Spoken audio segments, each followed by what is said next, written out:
Bakit nga ba bumababa ang ating watch times hour sa ating YouTube channel? So yun po ang share ko for today. Pero bago ang lahat, huwag kalimutang mag-like and subscribe.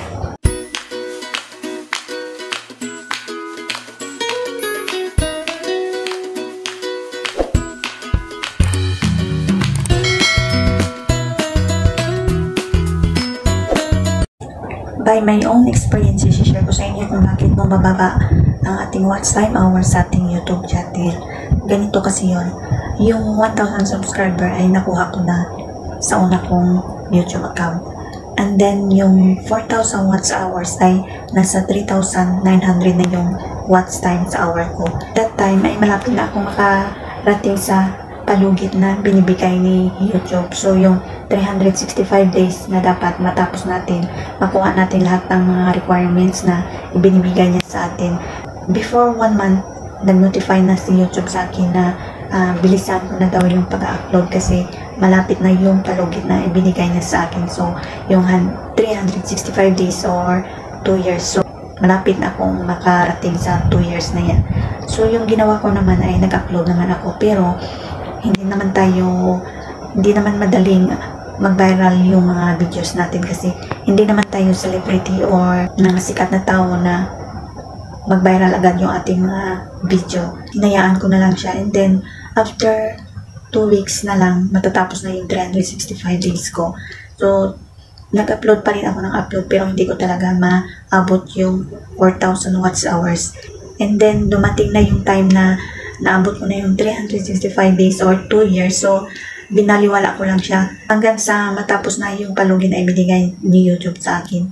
So, tiningnan ko kinabukasan yung aking YouTube studio. So, doon ko nalaman na bumababa yung aking watch time hours. So, bakit nga ba bumababa? Kasi ganito kasi yun. Kung ilan ang nakukuha yung watch time hours in the last year, ay ganun din ang mababawas sa araw na yon. Sa araw na ito yung watch time na hours. Kaya bumababa yung ating watch time sa hours. So, ganyan guys. Kailangan natin na makuha yung 1,000 subscribers and 4,000 watch hours before matapos yung ibinigay ni YouTube na 365 days or 2 years. So, dapat makuha natin lahat yan. Kasi kapag lumampas na dyan ay useless na, wala na talaga. Bumabawas na yung watch time hours natin. Kahit na mag-upload pa tayo, ay nababawasan pa rin. So, yun nga, dinelete ko na lang yung una kong channel kasi useless naman. Kasi parang napapagod ako na upload ako ng upload. Tapos, araw-araw ay nababawasan din yung watch time hours ko. So, yun, dinelete ko na lang. Kasi hindi naman tayo mga celebrity na kapag mag-upload tayo ay mag-viral agad. So, yun, hindi ko nakuha yung watch time hours na hinihingi ni YouTube. So, yun, dapat mag-download din kayo ng YouTube Studio para dyan nyo makikita yung inyong mga watch time hours kung bumababa ba.